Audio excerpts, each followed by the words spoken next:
ಆ ಒಂದು ಕ್ಷಣ. ಲೇಖಕರು ರಾಮಮೂರ್ತಿ, ಸೋಮನಹಳ್ಳಿ, ಮಂಗಳೂರು. ಅಧ್ಯಾಯ 46. ಅಂದರೆ ನಿನ್ನ ಮಾತಿನ ಅರ್ಥವೇನು? ಗೊತ್ತು ಗುರಿ ಇಲ್ಲದ ಮನೆಯ ಹುಡುಗಿ ನಮ್ಮ ಮನೆ ಸೊಸೆಯಾಗೋದಿಕ್ಕೆ ನನಗಿಷ್ಟವಿಲ್ಲ. ನಮ್ಮ ಸಂಪ್ರದಾಯ ಬೇರೆ, ಅವರ ಸಂಪ್ರದಾಯ ಬೇರೆ. ಅವರ ಮನೆತನ, ಅಂತಸ್ತು ಏನೂ ನೋಡದೆ ಕಣ್ಮುಚ್ಚಿ ಒಪ್ಪೋದಕ್ಕೆ ಆಗೋಲ್ಲ. ಅದು ಹೋಗಲಿ ಅಂದರೆ ಅವಳು ಕುಂಟಿ ಬೇರೆ. ಯಾವ ಪುರುಷಾರ್ಥಕ್ಕೆ ಮದುವೆ ಆಗ್ತೀಯಾ? ಪ್ರಭಾಕರ್ ರಾವ್ ಕೆಂಡಾಮಂಡಲರಾದರು. ಹೌದು ಸತೀಶ, ಹುಡುಗಿ ನಮ್ಮ ಮನೆಗೆ ಸರಿಯಾದವಳಲ್ಲ. ಜೀವನ ಪೂರ್ತಿ ಅವಳ ಸೇವೆ ಮಾಡಿಕೊಂಡೇ ನಾನು ಸಾಯ್ಬೇಕಾ? ಯೋಚನೆ ಮಾಡು. ಇವನು ಓದಿರೋ ಚೆಂದಾಗೆ ನೆಟ್ಗಿರೋ ಕೆಲಸನೂ ಸಿಗಲ್ಲ. ಈ ದಂಡಪಿಂಡದ ಜೊತೆಗೆ ಕೈಕಾಲು ಸರಿ ಇಲ್ಲದ ಮತ್ತೊಂದು ದಂಡಪಿಂಡ. ಸತೀಶ, ಸರಿಯಾಗಿ ಕೇಳಿಸ್ಕೊ. ಬಿಟ್ಟಿ ಕುಳು ತಿನ್ಕೊಂಡಿರೋರಿಗೆ ಅನ್ನ ಹಾಕೋದಿಕ್ಕೆ ಈ ಮನೆ ಧರ್ಮಛತ್ರ ಅಲ್ಲ. ಅವಳನ್ನ ಮರೆತು ಬಿಡು. ಒಂದು ಒಳ್ಳೆಯ ಕೆಲ್ಸಕ್ಕೆ ಸೇರ್ಕೊ. ನಮ್ಮ ಪೈಕಿ ಒಳ್ಳೆ ಮನೆತನ, ಅಂತಸ್ತು ಇರುವ ಮನೆ ಹುಡುಗಿ ನೋಡಿ ಮದುವೆ ಮಾಡ್ತೀನಿ. ಈ ಲವ್ವು ಗಿವ್ವು ಅಂತ ಹಾಳಾಗ್ಬೇಡ. ತಮ್ಮ ಸ್ಪಷ್ಟ ಅಭಿಪ್ರಾಯ ತಿಳಿಸಿದರು ಪ್ರಭಾಕರ್ ರಾವ್. ಅಪ್ಪ ಅಮ್ಮನ ಮೂದಲಿಕೆ ಮಾತು, ಸುಜಿಯ ಬಗ್ಗೆ ಲಘುವಾಗಿ ಆಡುತ್ತಿದ್ದ ಮಾತುಗಳಿಂದ ಬೇಸತ್ತು ಹೋದ ಸತೀಶ ತನ್ನ ಆಸೆ ಆಕಾಂಕ್ಷೆಗಳನ್ನು ಪೂರೈಸುವ ನಿಟ್ಟಿನಲ್ಲಿ ಅಪ್ಪ ಅಮ್ಮ ಈವರೆಗೂ ಸ್ಪಂದಿಸಿಲ್ಲ. ಸುಜಿಯನ್ನು ಸೊಸೆಯಾಗಿ ಸ್ವೀಕರಿಸುವುದು ಕನಸಿನ ಮಾತು. ಅವರಿಗೆ ಗುಣಕ್ಕಿಂತ ಶ್ರೀಮಂತಿಕೆ ಮುಖ್ಯ. ಯೋಚಿಸಲಾರಂಭಿಸಿದ. ಆದರೆ ಅವರು ಹೇಳಿದಂತೆ ಸುಜಿಯನ್ನು ಮರೆಯಲು ಸಾಧ್ಯವಿರಲಿಲ್ಲ.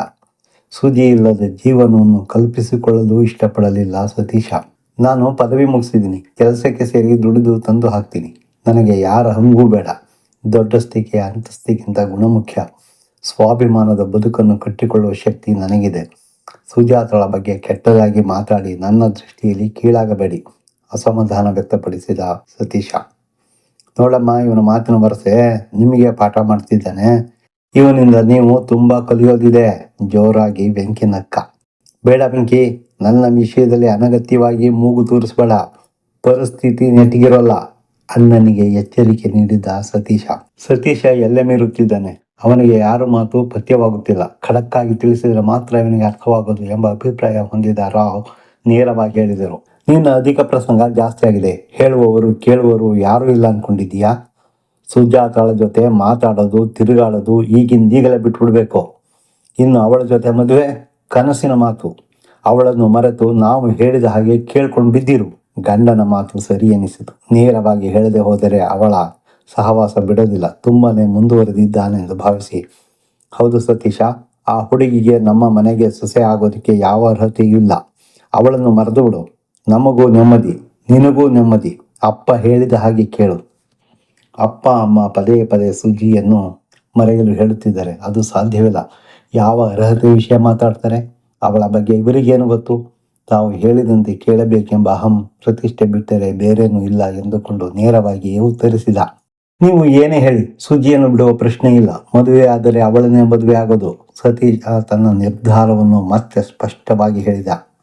ಎಷ್ಟೇ ಎಚ್ಚರಿಕೆ ನೀಡಿ ತಿಳುವಳಿಕೆ ನೀಡಿದರೂ ಸತೀಶ ತನ್ನ ಮನಸ್ಸು ಬದಲಿಸುತ್ತಿಲ್ಲ. ಅಪ್ಪ ಅಮ್ಮನಿಗಿಂತ ಗೊತ್ತು ಗುರಿಯಿಲ್ಲದ ಹುಡುಗಿ ಮೇಲಿನ ಮೋಹನೆ ಜಾಸ್ತಿ ಆಗಿದೆ. ಇಂತಹವನನ್ನು ಮನೆಯಲ್ಲಿಟ್ಟುಕೊಳ್ಳುವುದು ವ್ಯರ್ಥವೆನಿಸಿತು. ಹಾಗಿದ್ರೆ ಆ ಹುಡುಗಿ ಏನು? ನಿನಗೂ ಈ ಮನೆಯಲ್ಲಿ ಜಾಗವಿಲ್ಲ. ಮನೆ ಬಿಟ್ಟು ಎಲ್ಲಿಗಾದರೂ ತೊಲಗಬಹುದು ಎಂದು ಕೋಪದಿಂದ ಹೇಳಿ ಮಲಗುವ ಕೋಣೆಗೆ ತೆರಳಿದರು ರಾವ್. ಅಪ್ಪನ ಮಾತು ಕೇಳಿ ಸುಜಾತಳನ್ನು ಮರೆತು ಬಿಡುವಂತೆ ಸರಸ್ವತಿಯವರು ವ್ಯರ್ಥ ಪ್ರಯತ್ನ ಮಾಡಿದರು. ಕಣ್ಣೀರಿಟ್ಟು ಭಾವನಾತ್ಮಕವಾಗಿ ಮಣಿಸಲು ಯತ್ನಿಸಿದರು. ಅಮ್ಮನ ಕಣ್ಣೀರಿಗೆ ಸತೀಶ ಕರಗಲಿಲ್ಲ. ನನ್ನ ಹಣೆ ಬರಹ, ಜೀವನ ಪೂರ್ತಿ ಕಣ್ಣೀರಲ್ಲೇ ಕೈ ತೊಳೆಯೋ ಹಾಗೆ ಮಾಡಿ ಹೊಟ್ಟೆ ಉರಿಸ್ತಿದೀಯ. ನೀನು ಉದ್ಧಾರ ಆಗಲ್ಲ, ಹಾಳಾಗಿ ಹೋಗ್ತೀಯ ಎಂದು ಶಪಿಸಿದರು. ಅಸಹಾಯಕತೆಯಿಂದ ಕಣ್ಣೀರು ಸುರಿಸಿದರು ಸರಸ್ವತಿಯವರು.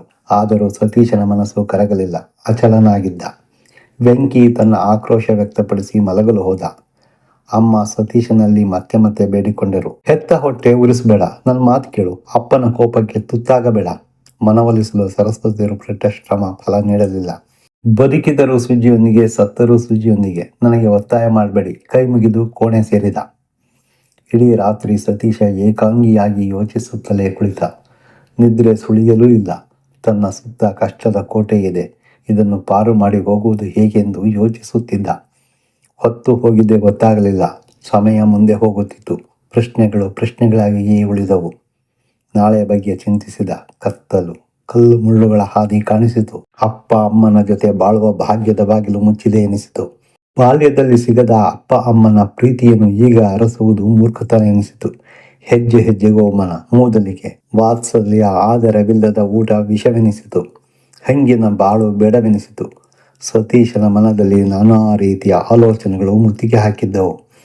ಕೊನೆಗೂ ಸ್ವಾಭಿಮಾನ ತನ್ನ ಮೇಲ್ಗೈ ಸಾಧಿಸಿತು. ಸ್ವತಂತ್ರ ಜೀವನ, ನೆಮ್ಮದಿಯ ಜೀವನ. ಮನೆಯನ್ನು ಬಿಟ್ಟು ಹೋಗಲು ನಿರ್ಧಾರ ಮಾಡಿದ ಸತೀಶ ನಾಳೆಗೆ ಮುಂದುವರಿಯುವುದು. ಆಡಿಯೋ ಕೇಳಿ ಅಭಿಪ್ರಾಯ ತಿಳಿಸಿ, ಶೇರ್ ಮಾಡಿ. ಈ ಚಾನಲನ್ನು ಸಬ್ಸ್ಕ್ರೈಬ್ ಮಾಡಿಕೊಳ್ಳದಿದ್ದಲ್ಲಿ ದಯವಿಟ್ಟು ಸಬ್ಸ್ಕ್ರೈಬ್ ಮಾಡಿಕೊಂಡು ಪ್ರೋತ್ಸಾಹಿಸಿ. ಧನ್ಯವಾದಗಳು.